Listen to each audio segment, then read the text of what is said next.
오늘부터 시작해서 주인과 동행 40일의 귀한 여정이 시작되었습니다. 혹시 새벽에 나오지 못하신 여러분들은 온라인을 통하여서 여러분들 함께 동참해 주시기 원하고요.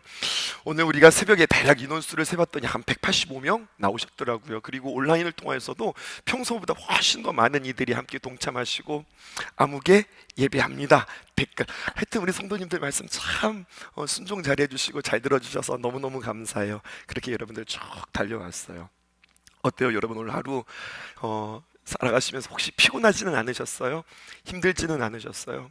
전 오늘 하루 잘 지켜보았습니다. 새벽 예배 끝나고요 앉아왔습니다. 안 자고 아침에 일어나 제가 밥을 했다는 거 아니겠어요? 밥을 해서 막내 밥 먹여서 학교 보내고, 또 학교 갔다 와서 또 둘째 또 학교 보내고, 그리고 여러 가지 많은 일들을 하고서 병원에 갔어요. 병원에 갈 일이 있어서 잠깐 병원에 갔는데 병원에서 이제 이렇게 진료받고 이렇게 잠깐 누웠는데 간호사 선생님이 그러시더라고요. 환자분 여기서 이러시면 안 됩니다. 여기서 주무시면 안 됩니다, 환자분. 저도 모르는 사이에 꼬박 자가지고 잤는데 얼마나 달게 잤는지. 근데 여기서 이러시면 안 된대요. 그래가지고 얼른 깼어요. 몸은 피곤하지만 우리의 영은 맑을 줄 믿습니다. 그렇게 여러분들 주님과 함께 귀한 걸음 걸어가셨으면 좋겠어요. 요한계시록은 마지막 때에 우리에게 주시는 계시의 말씀이거든요. 근데 성경은 우리에게 마지막 때를 이렇게 정의합니다. 마지막 종말은 언제냐? 신앙을 지키기 어려울 때다. 이게 요한계시록이 우리에게 이야기해준 아주 중요한 포인트예요. 마지막 때는 언제이냐? 신앙을 지키기 어려울 때다. 그렇게 신앙을 지키기 어려운 때에 주님께서 계시의 말씀을 주신 거예요. 계시의 말씀을 총 집합해서 엑기스로 딱 뽑아내면 그냥 이 딱 한 문장이에요. 주님의 사람들은 결국 이긴다는 거예요. 이게 요한계시록의 총 정리를 할 수 있겠습니다. 마지막 때는 믿음을 지키기 어려운 때이다. 그러나 주님께서 결국 우리를 이기게 하신다.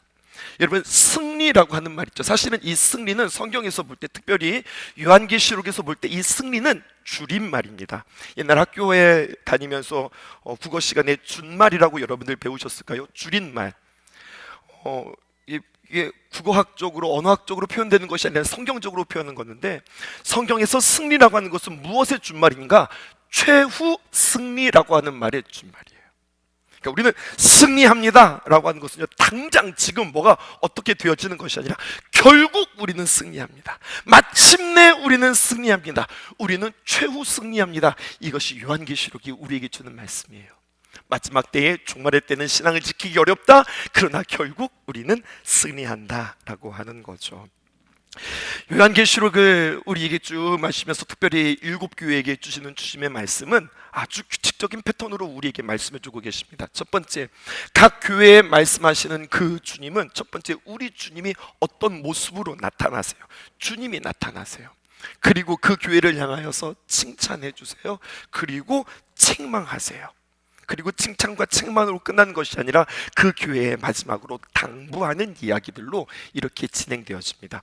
여러분, 표를 한번 보여드릴까요? 7교회가 쭉 진행되어지는데, 첫 번째, 우리가 지난주에 배웠던 에베소 교회. 에베소 교회는요, 장자교회고 대표교회라고 그랬어요. 그런데 한 손에 7뼈를 가지신 이가 7촛대를 지나가시면서 각 교회에게 주시는 말씀에는 본질이 뭔데요? 사랑인데, 에베소 교회야, 너 다 있네.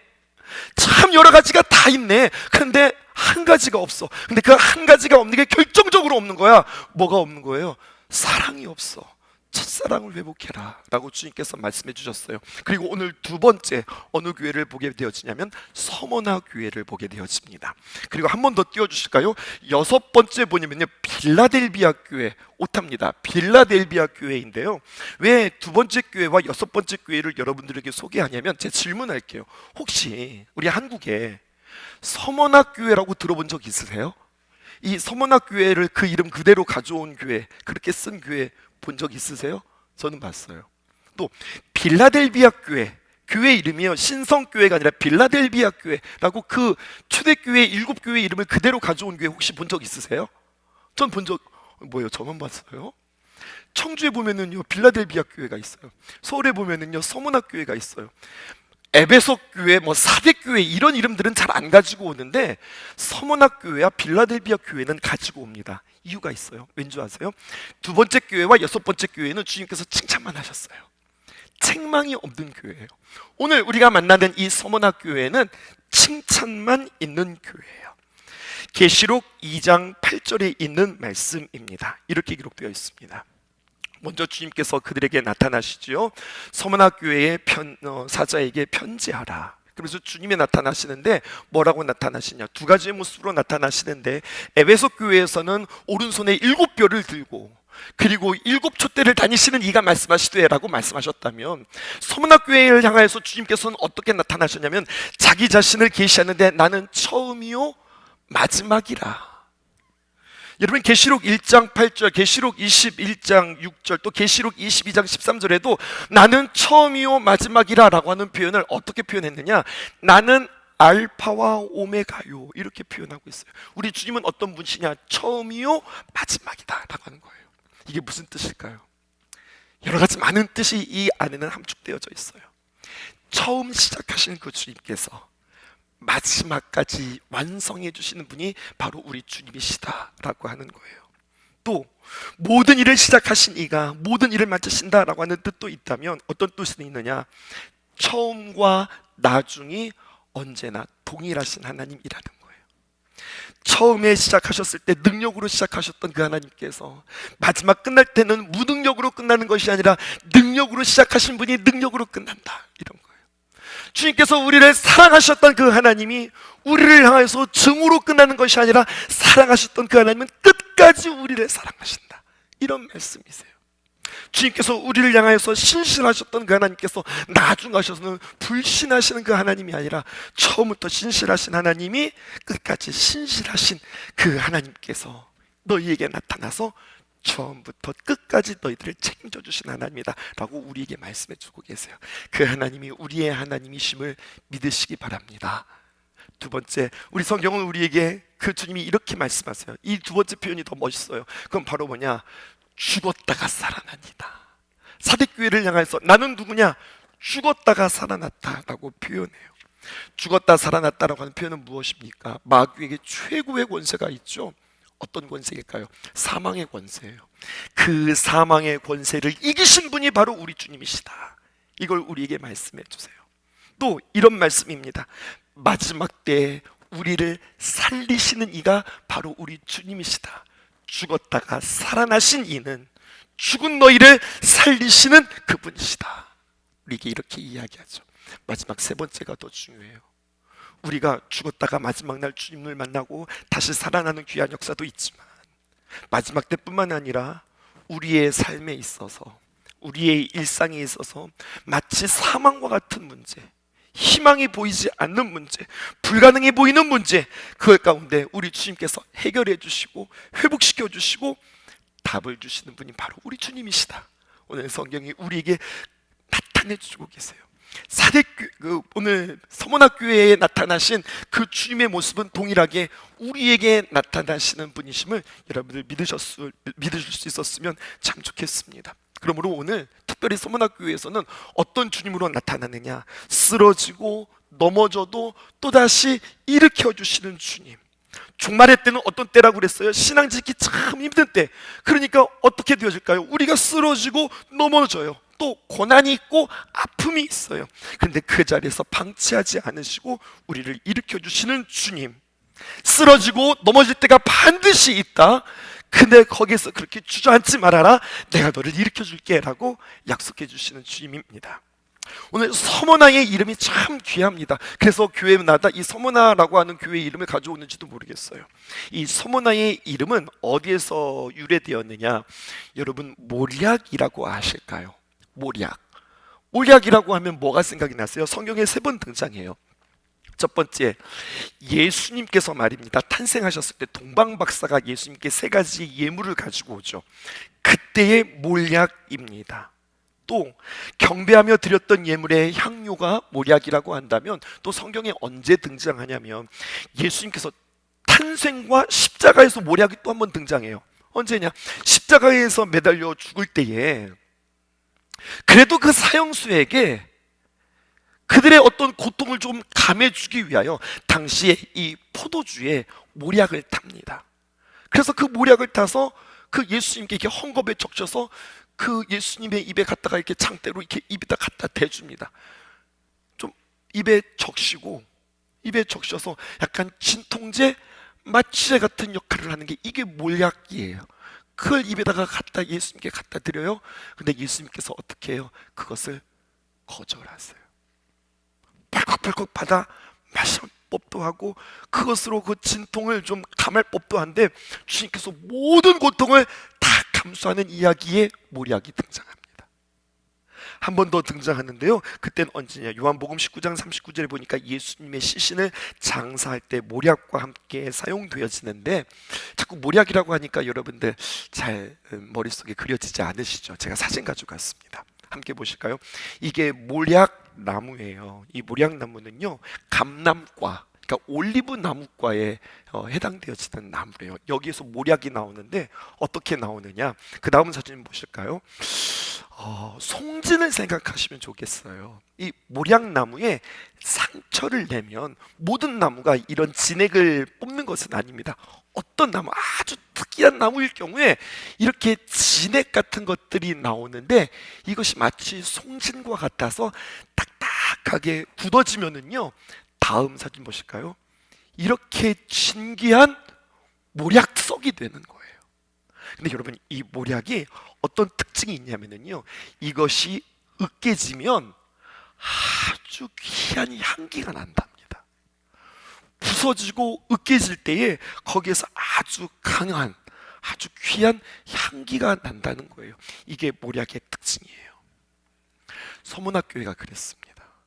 서문학교회가 여러 가지 많은 핍박과 어려움이 있었는데, 서문학교회의 핍박과 어려움의 대표자가 있었는데 그게 바로 누구냐? 서문학교회의 교부라고 하는 초대교부죠. 폴리캅이 바로 이 서문학교회에 있었어요. 69년도에서 155년도에 있게 되었는데 그 당시에 얼마나 많은 핍박과 어려움이 있었는지 모르겠습니다. 서문학교회의 지도자였는데요, 86세의 나이로 순교하게 되어지는데, 어떻게 순교하게 되어지느냐? 화형으로서 순교당하게 되었어요. 그런데요, 아주 유명한 일화입니다. 그 사형을 집행하는 그 관리 가운데 이 폴리캅과 아주 친한 지인이 있었다는 거예요. 그래서 폴리캅한테 와서 이렇게 이야기합니다. 다른 말도 말고 딱 한 번만 예수님을 모른다고만 해라. 더도 말고 그냥 딱 한 번만 예수님을 모른다고 말해라. 그럼 네가 죽지 않을 수 있어. 살자. 한 번만 말하고 살자 라고 이야기합니다. 그때 폴리캅이 아주 유명한 이야기 하죠. 띄워주실까요? 이런 이야기 했어요. 나는 86년 동안 그분을 섬겨왔는데 그분은 단 한 번도 나를 외면한 적이 없습니다. 그런 그분께 내가 어찌 그분을 모른다 할 수 있겠습니까? 86년 동안 주님은 나를 단 한 번도 배신하지 않으셨는데, 나를 모른다 하지 않으셨는데 내가 어떻게 예수님을 모른다 할 수 있겠습니까? 이야기하고 화형을 당하여서 순교하게 되어집니다. 그런데요, 그때 순교당하는 그의 몸에서, 글쎄요, 이게 사실인지 아니면 전승인지는 모르겠지만 그 죽는 그 자리에서 모략의 향기가 났다고 하는 그러한 이야기들이 있어요.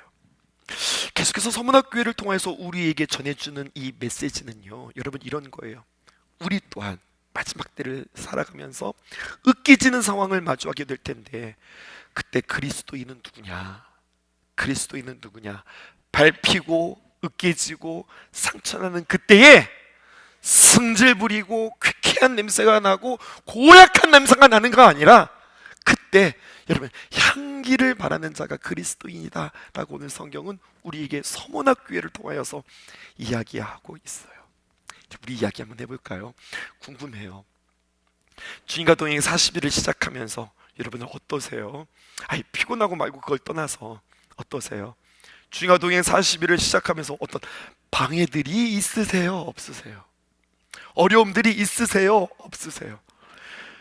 반드시 있기를 주님의 이름으로 축복합니다. 그래야 제대로 가는 거예요. 그래야 오늘 주님께서 우리에게 주시는 귀한 은혜들이 있는 거예요. 뭐 작정 기도를 하든 각오를 하든 뭐 철야를 하든 아무렇지도 않아?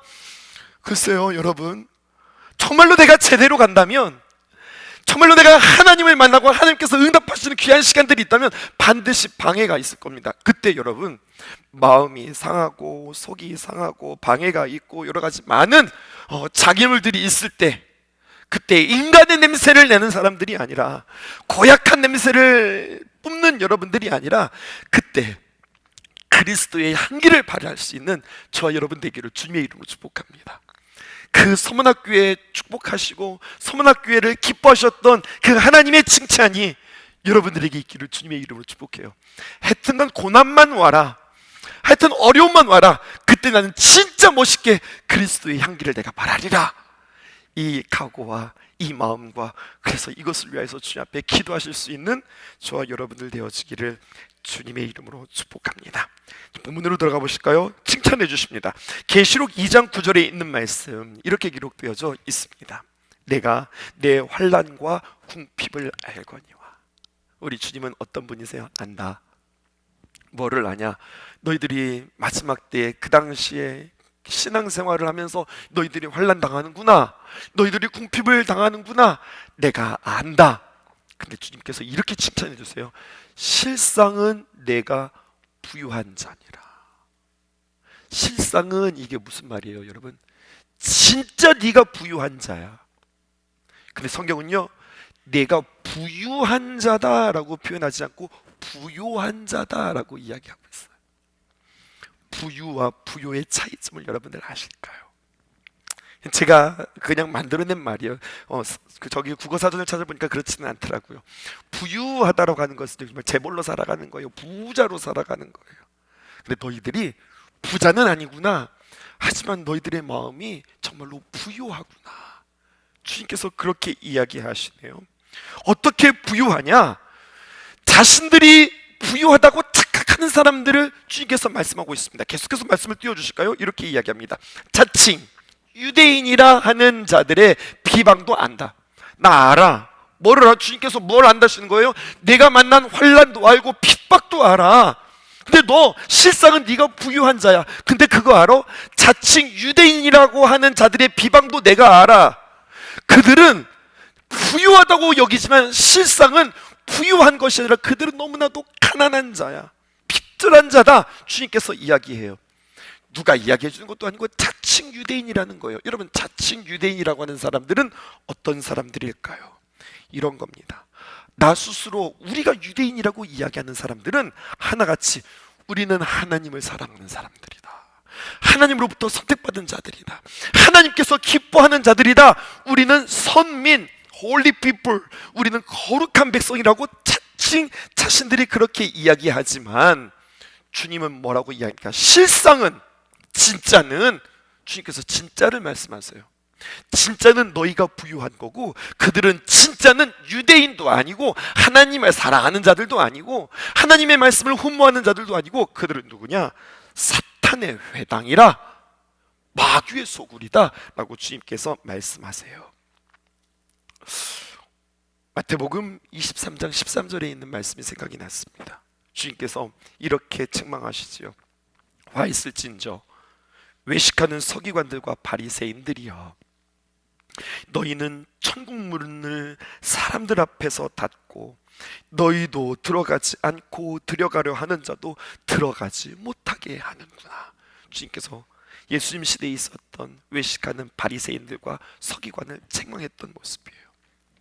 경청해 보세요. 여러분, 돈과 권세가 있으면 눈이 시뻘개져서 쫓아가는 지도자들이 존재하는 한, 그가 목사가 되었든 그가 어떤 지도자가 되었든 그런 사람이 존재하는 한, 그 뒤를 따라가는 악한 영향력에 물든 평신도들은 여러분 언제나 그 틀려먹은 죄성에 그들의 모습도 고쳐지지 않는다는 사실입니다. 이것이 오늘날 우리의 현실이에요. 오늘날 교회의 문제는 뭘까요? 예수님을 믿지만 여전히 세상의 방식을 뛰어넘지 못하는 거예요. 이게 오늘날 교회의 현실입니다. 자칭 유대인이라고 자칭 그리스도인이라고 이야기하지만 언제나 중요한 문제들을 해결할 때는요, 세상의 방식을 뛰어넘지 못해요. 결국에는 야합하고요, 결국에는 돈을 쓰고요, 결국에는요 사람들끼리 모여서 이렇게 저렇게 거래하고요, 세상의 방식을 뛰어넘지 못한다고요. 생명의 면류관을 빼앗기는 것에는 언제나 관대하지만 세상의 면류관을 빼앗기는 데는 언제나 혈안이 되어 있다는 이야기입니다. 여러분, 우리는 어디에 관심이 있습니까? 오늘 성경이 이야기하죠. 눈먼 자가 눈먼 자를 이끌지 못한다. 봉사가 봉사를 끌지 못하는 거예요. 그러면 나는 눈뜬 자입니까? 눈먼 자입니까? 제가 여러분들에게 말씀할 테니 여러분들 진단하세요. 나는 눈뜬 자인가 눈먼 자인가? 분별하는 법입니다. 목사님, 제가 좀 요즘 괴롭습니다. 제가 요즘 너무너무 힘듭니다. 진짜 답답해서 못 살겠어요. 왜요? 왜 이렇게 힘드세요? 왜 이렇게 못 살겠어요? 제 신앙이 목사님 예전 같지 않아요. 십자가 은혜가 내 안에 사무치지 않아요. 영혼에 대한 사랑이 없는 것 같아요. 그냥 사랑하는 척하는 것 같아요. 기도가 안 돼서 밥맛이 없습니다. 이것으로 괴롭고 답답하고 못 살겠다. 말씀이 귀에 들어오지 않아요. 묵상이 되지 않아요. 그래서 내가 괴로워요. 참 안타까워 보이지만 그래도요, 이 사람은 눈뜬 사람입니다. 또 한 사람을 만났습니다. 목사님, 괴로워요. 너무 힘들어요. 못 살겠어요. 왜요? 왜 이렇게 못 살겠어요? 물어봤더니, 그 이유를 보았더니 세상의 것들을 확보하지 못해서, 세상의 자리를 차지하지 못해서, 세상이 나를 알아주지 않아서, 사람들이 자꾸만 나를 무시해서, 그래서 밥맛 없다는 거예요. 그래서 못 살겠다는 거예요. 여러분, 눈먼 사람입니다. 문장 띄워주실까요? 당신의 고민이 당신을 결정하는 겁니다. 무엇이 나의 고민의 내용인지 그 고민이 바로 나를 증명한다. 오늘 여러분들에게 이 서문학교의 이야기를 통하여서 여러분한테 도전하고 싶어요. 무슨 걱정하고 사세요? 무슨 고민하면서 살아가세요? 물론 우리가 세상에서 살면서 세상 걱정 안 할 수는 없죠. 근데 그것만 다인가? 그것만 다인가? 내가 생명의 면류관을 놓고 내가 고민하고 있는가? 나의 신앙을 놓고 내가 주님 앞에 고민하고 있는가? 내가 하나님의 은혜, 내가 주님과의 관계, 이것을 가지고 내가 주님 앞에 지금 고민하고 있는가? 오늘 여러분들에게 도전하고 싶은 거예요. 계시록 2장 9절에 내가 내 환난과 궁핍을 알거니와, 이 말씀이 얼마나 위로가 됐는지. 너 예수님 믿다가 참 환난 당하는구나. 내가 예수님 믿다가 내가 참 궁핍하구나. 내가 그거 알아. 주님께서 안다고 말씀해 주시면 얼마나 감사한지. 진짜는 너 가난한 자 아니야, 너 궁핍한 게 아니라 너 부유한 자다 라고 주님께서 그를 칭찬해 주시고 인정해 주세요. 오늘 두 가지만 해석하고 마칩시다. 그럼 첫 번째, 실상은 내가 부유한 자라라고 하는 말을 통하여 우리도 이 칭찬 받고 싶은 거예요. 사랑하는 장로님, 사랑하는 권사님, 당신이 실상은 부유한 자입니다. 어떻게 우리가 부유한 자가 될 수 있을까요? 내 환난과 궁핍에서 그 고통과 어려움이 무엇인지 내가 잘 아는데 그 가운데서 내가 믿음을 지키는구나. 모든 부조리함 가운데에도, 여러 가지 많은 환난 가운데도 믿음을 포기하지 않는 것, 이것이 바로 믿음의 부유함이라고 오늘 우리에게 이야기해주고 있어요. 마지막 때에 우리에게 여러 가지 많은 어려움들이 오죠. 정말로 다양한 것들로 우리의 믿음들을 빼앗으려고 하죠. 모든 것들이 힘들어질 수 있는데 그때 무너지지 않는 거예요. 그게 바로 실상은 네가 부유한 자다. 주님께서 말씀해 주세요. 으깨지면 아플 텐데, 상처받으면 그냥 풀썩 주저앉을 것 같은데, 상처 났는데 그 가운데 향기가 나. 다쳤는데 그 가운데 정말로 그리스도인의 귀한 자세가 흔들리지 않아. 그러면 실상은 내가 부유한 자다라고 이야기해요. 복음서의 비유를 들까요? 언제나 모든 집은 비가 오고 창수가 나고 그리고 바람이 붑니다. 그런데 똑같이 비가 오고 상수가 났다, 홍수가 났는데 바람까지 불었어요. 근데 두 종류의 집이 있는 거예요. 하나는 무너지고 하나는 무너지지 않더라. 그럼 여러분, 무너지지 않는 그 집, 누구나 다 만날 수 있는 환난과 어려움인데 흔들리지 않는 것, 왜? 결국 우리는 승리한다는 믿음 가지고 오뚜기처럼 벌떡벌떡 일어나는 그 모습을 바라보면서 주님께서 뭐라고 이야기하느냐? 실상은 내가 부유한 자다 라고 이야기하는 거죠. 마지막 한 가지 더. 그러면서 주님께서는 우리에게 이렇게 권면합니다. 이 서문학교에는 책망은 없어요. 주님이 나타나셨고 칭찬이 있었고, 그리고 책망 패스하고, 여러분들도 그렇게 되어지기를 주님의 이름으로 축복합니다. 그리고 마지막으로 주님께서 그들에게 권면하는데 이 권면이 만만치가 않아요. 뭐라고 권면하느냐? 죽도록 충성하라, 이렇게 이야기해요. 좋은 말인데 무거운 말씀이죠. 충성하라, 주님께서 말씀하세요. 여러분, 이거 한번 구분해 보세요. 믿음이라고 하는 말이요, 피스티스래요. 그리고 충성이라고 하는 말은요, 피스토스래요. 비슷하죠. 그러니까 어원이 같은 거예요. 누가 충성할 수 있느냐? 믿음이 충만한 사람이 충성할 수 있다는 거예요. 충성은 의지를 가지고 힘을 가지고 열정을 가지고서 충성하는 게 아니라 하나님을 믿는 사람이 결국에는 충성하는데, 무엇을 믿어요? 하나님이 결국 우리를 이기게 하신다, 하나님께서 우리를 살리신다라고 하는 것을 믿는 사람이 충성한다는 거예요. 한자로도 이야기하고 싶어요. 충자를 보십시오. 어떻게 있을까요? 가운데 중자에다가 마음 심자인 거죠. 이게 충자예요. 성자가 너무 멋있지 않아요?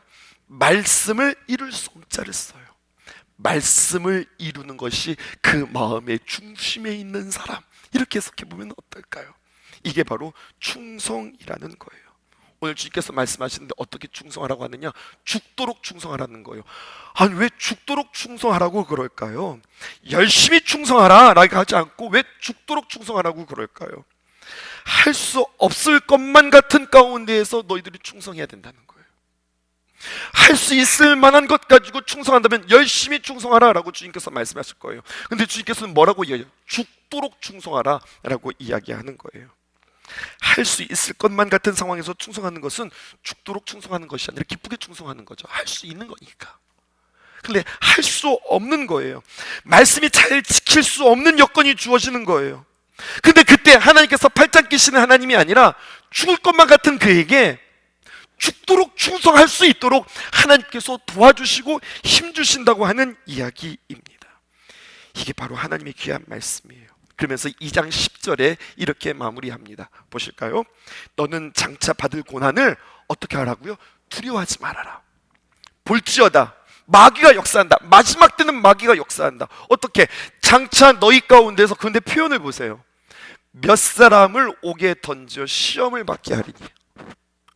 몇 사람이라는 거예요. 마귀가 너희들을 넘어뜨리고 힘들게 하는데 모두 다 넘어뜨리고 많은 사람들을 옥에 던져서 시험 받게 하는 것이 아니라, 여러분 뭐라고 이야기해요? 몇 사람을 옥에 던져 시험을 받게 하라. 마귀가 역사하지만 그렇게 크지 못하다는 거예요, 사실은. 그 다음 하반절 보실까요? 또 이런 표현이 있어요. 너희가 환난을 받을 거야. 근데 며칠 동안 환난을 받는 겁니까? 10일 동안 환난을 받으라. 성경의 숫자는 의미가 있죠. 여러분, 천천히요 만만이라, 여러분 많은 숫자입니다. 사울은 천천히요, 다윗은 만만이라, 대단하다, 엄청나다 라고 하는 숫자가 천천히요 만만이에요. 근데 오늘 성경 보니까 너희들이 1000일 동안, 만일 동안 환난을 받으리라. 100일도 아니에요. 10일 동안 너희는 환난을 받으리라. 환난을 받을 거지만 그것이 그렇게 길지 않을 거야 라고 이야기하는 거죠. 또 10일이라고 하는 것에는 무슨 뜻이 있어요? 여러분, 시작이 있으면 끝이 있다는 거예요. 환난이 그냥 죽도록 끝까지 쭉 가는 것이 아니라, 그 환난이 계속 무한대로 진행되는 것이 아니라, 환난이 있어 반드시 끝이 있어 라고 주님께서 말씀하시는 거죠. 그러니 내가 죽도록 충성해라. 그리하면 내가 생명 바쳤어? 그럼 내가 생명의 관을 내게 주리라 라고 말씀해 주시는 거예요. 그리고 11절에 둘째 사망의 해를 받지 아니하리라 라고 마지막 당부로 끝나게 되어지는 거죠. 사탄의 권세는 사망인데 그 사망에서 생명을 경험하게 되어지는 기회로 주님께서 우리에게 삼아 주시겠다고 이야기하는 거예요. 그러므로 하나님의 자녀는 누구인가? 오늘 이 말씀 붙잡고 기도할 수 있었으면 좋겠습니다. 하나님의 사람은 무너지는 자가 아니라 승리하는 자. 막 흔드는 가운데 막 시험이 있을 때에 와르르 무너지고 혈기를 막 뿜어내는 게 아니라 그리스도인은 정말로 죽도록 충성하는 자는 그 가운데 아름다운 향기를 발하는 자. 저렇게 하면은 승질 내야 되는 건데, 저렇게 되면은 무너져야 되는 건데, 저렇게 하면 그냥 포기해야 되는 건데, 그렇지 않고 그에게 오히려 아름다운 향기를 나타내는 자. 그게 하나님의 자녀라는 거예요. 그것을 성경은요 이렇게 이야기하기도 해요. 형통의 복을 받은 자다라고 이야기합니다. 형통이라고 하는 것은요 찰라흐 이렇게 표현합니다. 히브리어 원어 여러분들에게 표현해 주었는데요, 찰라흐라고 하는 것은 형통은 그냥 큰 도로, 여러분 평탄대로 고속도로를 이야기하는 것이 아니라 찰라흐, 뚫고 지나가는 거예요. 여기는요 힘이 있고 방향이 있어요. 뚫는다, 여러분 힘이고, 그리고 지나간다, 내 방향을 향해서 나아가는 거예요. 이것을 형통이라고 이야기합니다. 형통의 대표 주자가 있습니다. 누구일까요? 요셉이에요. 근데 여러분, 요셉을 가리켜서 성경은 형통했다라고 했는데 언제 그가 형통했는가 보았더니 그가 아버지 옆에서 채색 옷을 입었을 때 그는 형통했다 이야기하지 않아요. 그가 총리 대신이 되었을 때, 아니요, 그를 향하여서 형통했다고 이야기하지 않아요. 요셉을 향해서 형통했다고 이야기할 때 딱 두 번이에요. 언제냐? 보디발 장군의 집에서 그가 고생할 때에, 그리고 그가 감옥에 있을 때 성경은 그를 향해서 형통했다라고 이야기해요. 요셉을요 옷으로 표현할 수 있더라고요. 그의 인생을 세 가지 옷으로 표현할 수 있어요. 채색 옷을 입었을 때, 그리고 노예 옷을 입었을 때, 그리고 총리 옷을 입었을 때, 이 세 부분으로 나뉘어지게 되어져요. 근데 그거 아세요? 채색 옷은 자기가 입었어요? 아버지가 입혀줬어요? 아버지가 입혀줬어요. 총리 옷은요 자기가 입었어요? 아니면은 바로 왕이 입혀준 거예요? 바로 왕이 입혀준 거예요. 채색 옷과 총리 옷은 다 수동태입니다. 입혀진 거예요. 또 놀라운 사실을 보았어요. 창세기 41장 42절에 보니까 어떻게 기록되어져 있냐면 이렇게 기록되어 있어요. 이 바로가 말입니다, 자신의 인장 반지를 빼어서 요셉의 손에 끼워주고 그에게 옷을 입혀주는데, 총리 옷을 입혀주는데 무슨 옷을 입혀줘요? 세마포를 입혀줘요. 그러니까 뭐가 우리가 상징적으로 깨달아지는 거 있잖아요. 마지막 때에 총리가 된 그 요셉이 세마포를 입었대. 뭘까요, 여러분? 이런 거예요.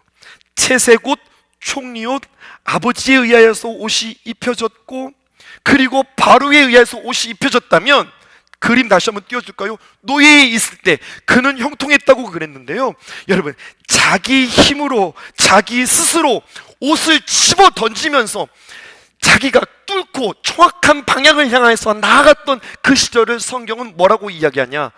그가 형통했다라고 이야기해요. 이 세 단계가 여러분 신명기랑 비슷하지 않아요? 전 이 세 단계가 신명기와 비슷하다고 생각했어요. 한번 또 그림을 띄워 보실까요?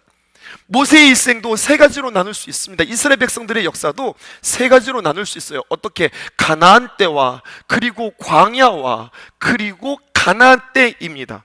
여러분 말씀드렸죠, 애굽에서의 대표적인 사건이 무엇이었습니까? 홍해 사건이었습니다.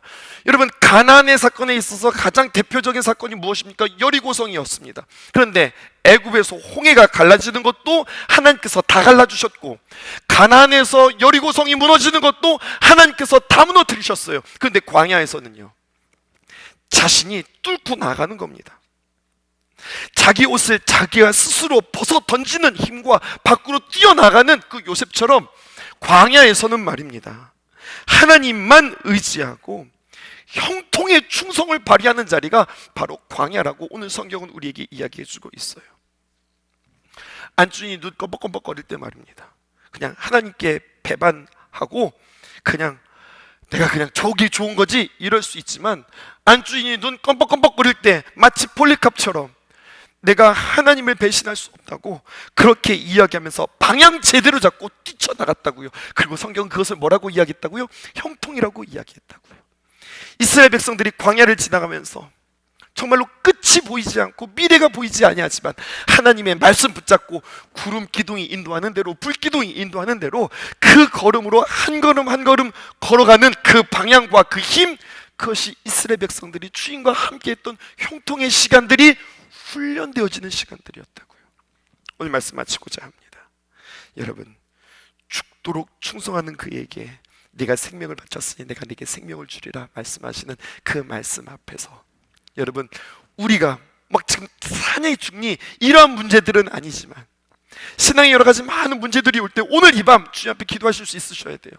그냥 마귀가 툭 건드리면 그냥 펑 넘어지고 턱 치면 그냥 턱 넘어가는 그런 인생 살지 않겠다고, 내가 원통해서라도 그렇게 살지 않겠다고, 내가 다시는 그렇게 넘어지지 않겠다고, 그 속셈에, 그 속임에, 그 꼬임에 넘어가지 않겠다고 오늘 주님 앞에 간절히 간구하며 기도하는 서머나 교회 같은 여러분들과 제가 되어지기를 주님의 이름으로 축복합니다. 죽도록 충성하니까 뭐 목숨 걸고서 뭐를 해야 될 것 같은데 그렇지 않습니다.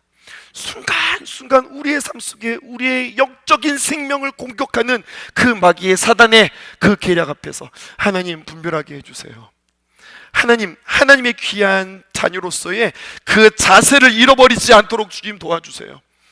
거룩한 그 주님의 그 놀라우신 성품과 그 은혜가 내 안에서 마치 모략처럼 서머나처럼 그렇게 흘러나갈 수 있도록 주세요.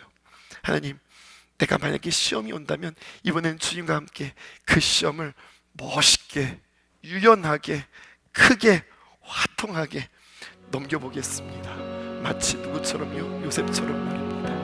나는 그렇게 살 수 없습니다. 그렇게 넘어질 수 없습니다. 하나님은 나를 사랑하시니 내가 하나님의 사랑이 될 것입니다. 방향 제대로 잡고 뚫고 나아가는 형통이 저와 여러분들에게 있기를 주님의 이름으로 축복합니다.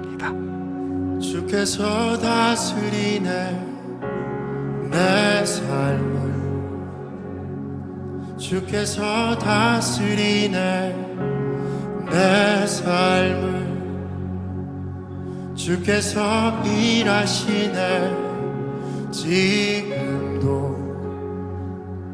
주께서 일하시네 내 삶에, 주께서 다스리네 내 삶을,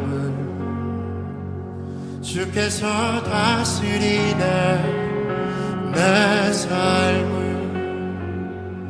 주께서 일하시네 지금도,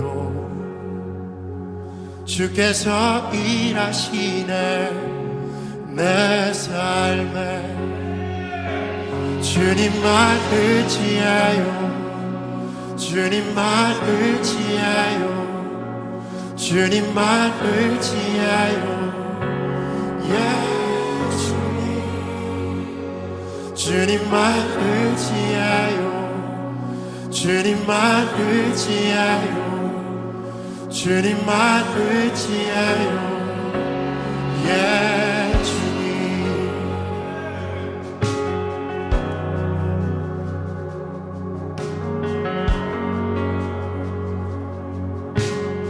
주께서 다스리네, 주께서 다스리네 내 삶을,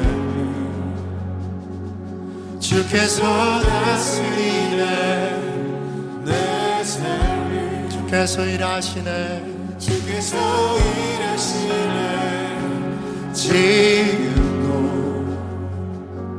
주께서 일하시네 내 삶에, 주께서 다스리네, 주께서 다스리네 내 삶을, 우리 마음을 주께 활짝 엽니다. 주께서 다스리네 내 삶을, 그 어떤 것도 감출 수 없네, 주께서 일하시네 지금도, 오 주님 나의 유일한 갈망, 주께서 일하시네 내 삶을, 주님만 의지해요, 주님만 의지하여, 주님만 의지하여, 주님만 의지하여,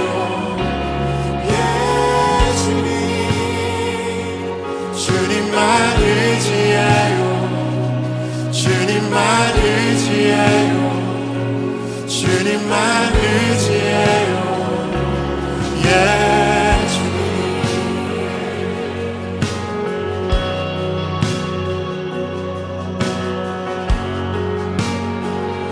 함께 선포합니다. 주께서 다스리는 이 땅을, 주께서 다스리는 이 땅을, 주께서 다스리는 이 땅을,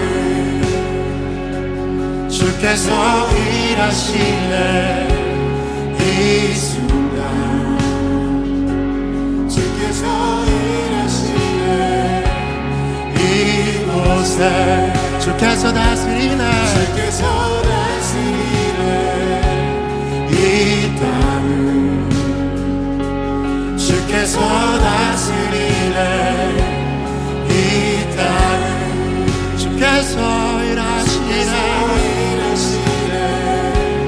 이 순간, 주께서 일하시는 이곳에, 주님만 의지하여,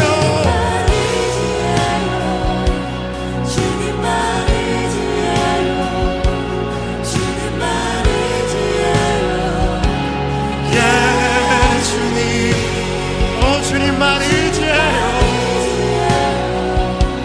주님만 의지하여, 주님만 의지하여,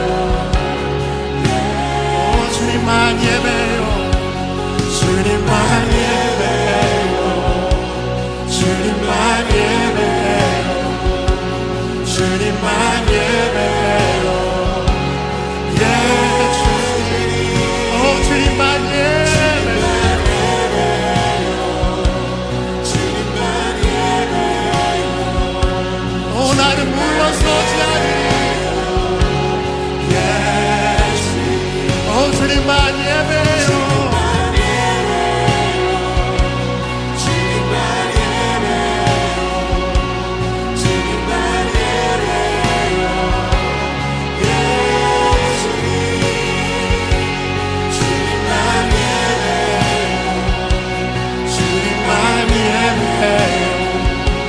주님만 예배요, 예 주님, 주님만 예배요, 주님만 예배요,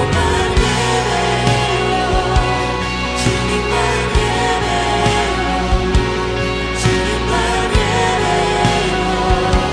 예배요, 그 시간 예 주님, 제가 주님을 예배합니다.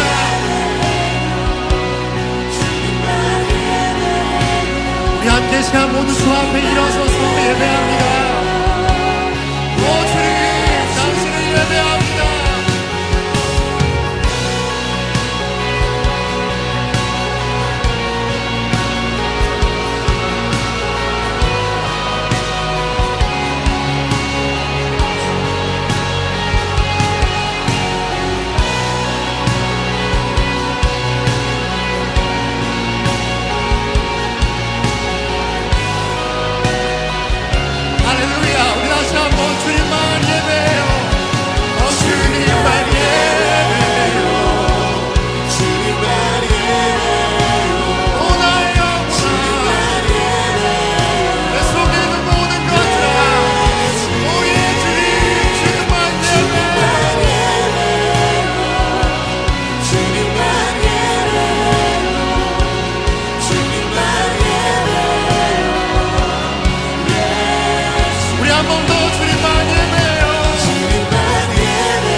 We give you the highest praise. We give you the highest praise. We give you the highest praise. We give you the highest praise. We give you the highest praise. We give you the highest praise. We give you the highest praise. We give you the highest praise. We give you the highest praise. Oh, we give you the highest praise. 성령님 이끄소서. We give you the highest praise.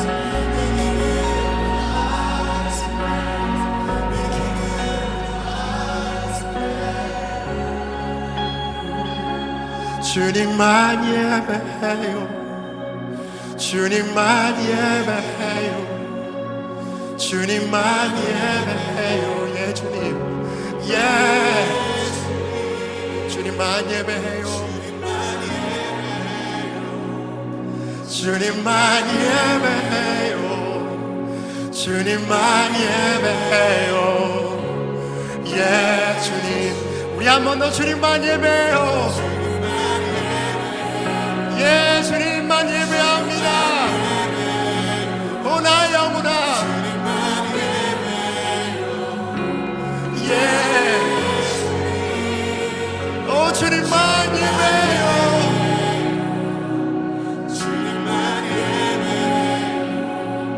주님만 예배해요. 오예 주님 우리 한 번 더 주님만 사랑해요. 주님만 사랑해요. 주님만 사랑해요. 주님만 사랑해요. 예예예예 주님 주님만 사랑해요. 주님만 사랑해요. 주님만 사랑해요. 우리 한 번 더 마지막으로 찬양하겠습니다. 주님만 사랑해요. 주님만 사랑해요. 주님만 사랑해요. 주님만 사랑해요.